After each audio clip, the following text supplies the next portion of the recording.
Today we're going to be making a really cheap, inexpensive mallet out of construction pine.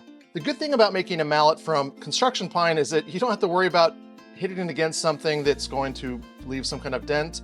But obviously the problem with using construction pine is that it's not going to last as well as a hardwood. The design I'm going to show you today will work with hardwood or softwood. So let's go ahead and get started now. Everything that you need to make this mallet is right here. There really isn't a whole lot to it. The sizes are all going to be on my website, which is in the description. I do this because it's a lot easier for me just to write everything down in a list. Instead of trying to tell you which piece is which, we will be using the marking gauge for this. You obviously don't need to have a marking gauge to do this. You can use a ruler and a pencil and that'll work just fine. But again, if you'd like to make one of these, the plans are all free and they are on the website. The first thing that I'm going to do is I'm going to go to my handle and I'm going to mark down 4.5 inches. So 4.5 inches down is going to be right here. At the top of this, I'm going to go to 1/2 inch. This is what's going to be sticking out of the top when we're done. So with 1/2 inch, place my mark. And now our stock should fit between those two lines. And they do. So we're good there. Now what I'll do is I'll come in 1/8 inch. So I'll set this to 1/8 inch. And I'm just going to come to the sides, this side here and this side over here, like that. And then we'll go ahead and connect these two marks here. So I've got one up on the top here and then one at the 1/8 inch.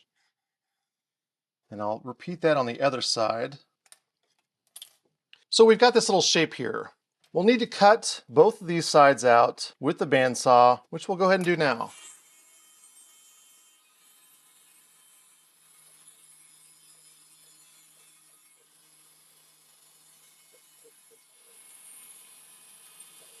What I need to do now is find the center, and my center on the top should not be affected by the cut that we just made because it's going to be at that 1/2 inch and above. But if I look at this, it's going to be 1 3/4, which is what we started with, and I'm going to go with 7/8.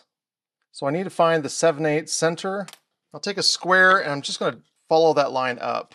Now with the block that's the same thickness as my handle, I'm going to find the center of that as well.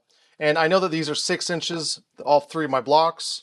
So I'm going to mark over 3 inches. Like the other, I'm just going to go ahead and follow that down. While we're at it, we'll go ahead and take that mark and just transfer it all the way down the back side. 3 inches up here, and then 3 inches down here, like that. I'm going to come to this piece, and again, I'm going to mark over 7/8, so right there. And now I can take this and put this on the top of this, and I know exactly where the center is between the two. I can flip this over and draw lines, and these lines are where we're going to cut this on the bandsaw. Both of these pieces will need to be cut out. If you wanted to, you could go left, left, and then right, right. But we'll cut this piece out now on the bandsaw. Since I did mark my piece on the top, I want to cut more to the line on the inside and try to leave a little bit of that pencil line left when I'm done.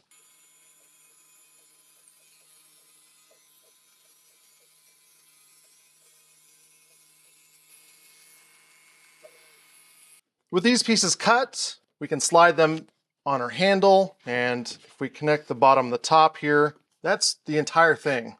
We could add our glue to this and this would be done, but the problem that we run into, of course, is that the handle is not much of a handle. It's square, it's blocky. So we'll go ahead and separate it right now.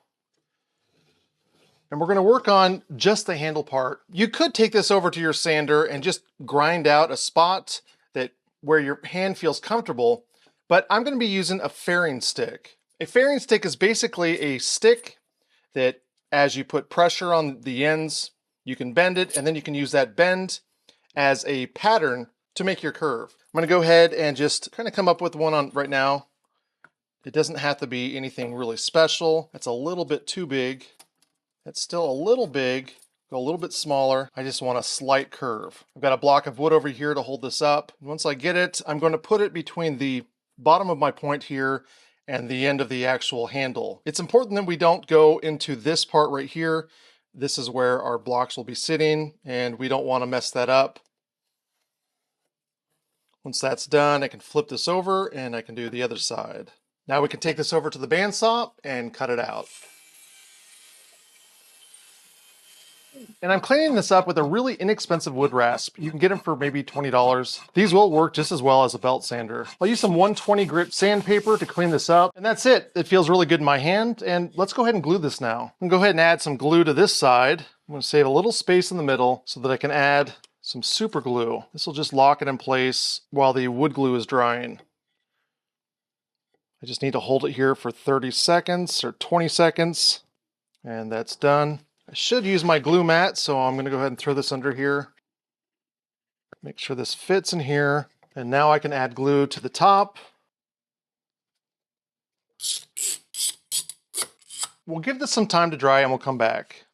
With this glued up, you're pretty much done, but we're gonna add a couple things to this. First, I'll cut an angle off the edges to give myself a more optimal impact. I'm gonna start at the bottom here, and I'm gonna go in about 1/4 inch on both sides. And once again, we'll go back to the bandsaw.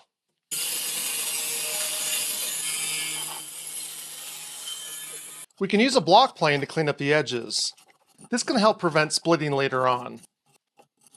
And finally, we can add a piece of leather to one side. The idea to put a piece of leather on the end of a mallet is kind of a new thing for me, but years ago I won this mallet in, I think it's Man Crafting's contest, and it had this leather end to it, and I find that I use it a lot. So I think that that's something that would be good to add to this mallet. Now, this mallet is made out of softwood, so I'm not so worried about roughing things up with it, like something with it's a hardwood, because it is so soft. But there will be other times, I think, where this will be something good that I want to use. So we're gonna add this piece of leather to this end. To do this, I'm just gonna use some hot glue.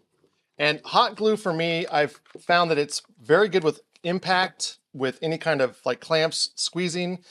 I haven't had any problems with it detaching. It's only when you try to pull something off or when something needs to be held on tight to something that I have a problem. And this is the entire project. It really does not take very long. I think you can make this in about 30 minutes.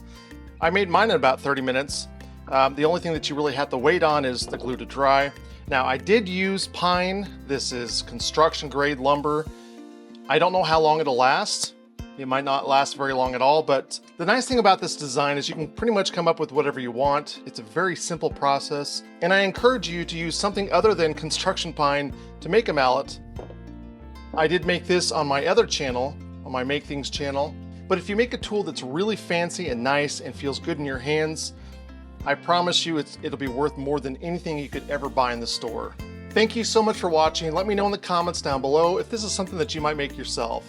Share this idea with a friend, and please, in the comments down below, if you leave a comment, thank my patrons for helping to keep this going, as well as the website. And this is on the website. It will be in the description below. Thank you, and remember to always keep making things.